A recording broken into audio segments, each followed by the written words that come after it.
Hello student, I welcome you in my six lecture. So आज से हम charter act जो है वो डिस्कस करने जा रहा है, ठीक है ना। सो इससे आगे हमने 1786 का जो था एक्ट ऑफ 1786 वो दिखा था, ठीक है ना। 1786 का जो एक्ट था वो दिखा था इसके आगे में।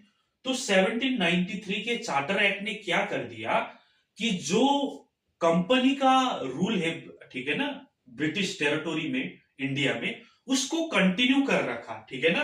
सो दिस एक्ट, ठीक है, दिस एक्ट, ठीक है, कंटिन्यू, दिस एक्ट कंटिन्यूड, ठीक है, कंपनी रूल, कंपनी का ही रूल चलेगा, कंपनी रूल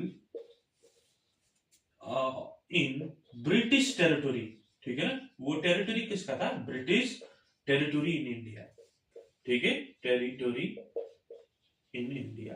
तो ये एक्ट ने क्या कर दिया कि कंपनी का जो रूल है इंडिया में उसको क्या कर दिया, कंटिन्यू कर रखा है। तो ये एक्ट का जो फीचर है, फीचर, ठीक है ना, ये एक्ट का फीचर क्या क्या था? तो ये एक्ट का फीचर्स क्या क्या था? ये एक्ट का पहले फीचर्स, नंबर वन फीचर्स क्या था कि जो कंपनी का ट्रेड पे मोनोपोली है भारत में, इंडिया में, वो अगले 20 साल के लिए क्या हो जाएगा, एक्सटेंड हो जाएगा, ठीक है ना। अगले 20 साल के लिए क्या हो जाएगा, एक्सटेंड हो जाएगा कंपनी का ट्रेड मोनोपोली में। तो पहले पॉइंट ये था फीचर्स में। So extended trade monopoly, trade monopoly, extended trade monopoly of company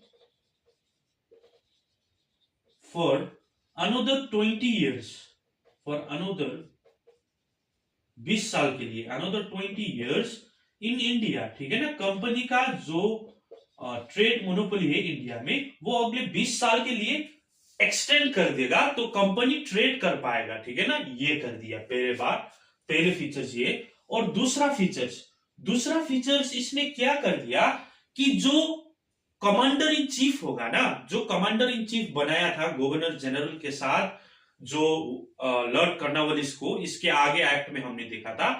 अब से आगे जो चार्टर एक्ट 1793 में क्या बोल दिया, जो गवर्नर जनरल होगा वो कमांडर इन चीफ नहीं हो पाएगा। अब से commander in chief, governor general जो है वो नहीं रह पाएगा जब तक अपॉइंट नहीं करेगा, ठीक है ना। तो ये बोला, ठीक है, the commander in chief, the commander in chief, the commander in chief will not be the member of governor general, will not be the member of governor general and council, governor general in council, ठीक है ना। वो उसका member अब नहीं रहेगा। जो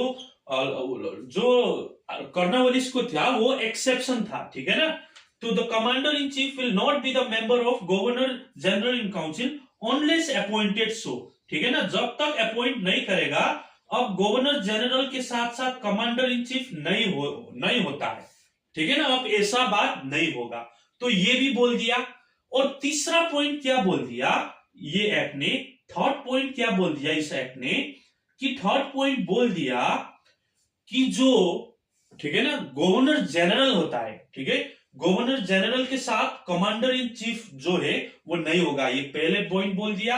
और जो कंपनी का ट्रेड मोनोपोली था इंडिया में वो अगले 20 साल के लिए क्या कर दिया, एक्सटेंड कर दिया। और जो भी फ्यूचर में गवर्नर जनरल हो जाएगा, ठीक है ना, फ्यूचर गवर्नर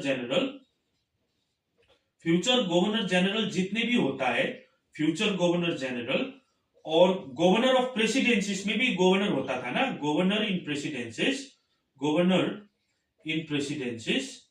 तो इन लोगों को भी क्या मिला, इन लोगों को भी ओवरराइडिंग पावर मिला, ठीक है ना, ओवरराइडिंग पावर, ठीक है ना। जितने भी ओवरराइडिंग, RIDING, तो जितने भी फ्यूचर में गवर्नर जनरल आएगा और प्रेसिडेंसीज का गवर्नर रहेगा, उसको काउंसिल को ओवरराइड करने का पावर दिया जाएगा। जैसे किसको दिया था, लॉर्ड कॉर्नवालिस को जो दिया था ना पावर, जो काउंसिल को ओवरराइड कर सकते, तो फ्यूचर में जितने भी गवर्नर जनरल आएगा उसको भी ओवरराइडिंग पावर मिलेगा। ये 3 पॉइंट ये है, एक वो हो गया, एक ये हो गया, एक ये।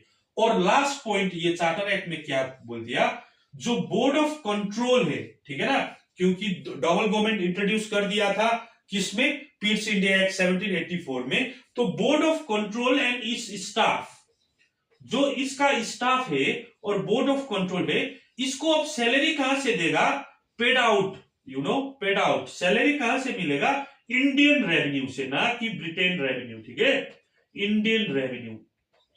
तो इतना 4 बात है कि बोर्ड ऑफ कंट्रोल और उसका स्टाफ को, ठीक है ना, सैलरी कहां से मिलेगा, paid out from Indian revenue. और 20 साल के लिए ट्रेड एक्सटेंड कर दिया। और गवर्नर जनरल इन काउंसिल को साथ कमांडर इन चीफ ऑफ नहीं रहेगा।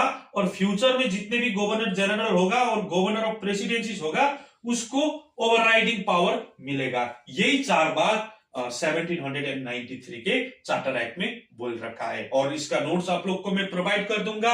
आप लोग लाइक करते जाइए, आप लोग कमेंट कर लीजिए कितना आप लोग को समझ आ रहा है, कितना आप लोग को मेरा चेंज करना है। ये 4 पॉइंट आप लोग नोट करके रख दीजिए, ठीक है ना। 20 साल के लिए कंपनी का मोनोपोली ट्रेड में एक्सटेंड कर दिया।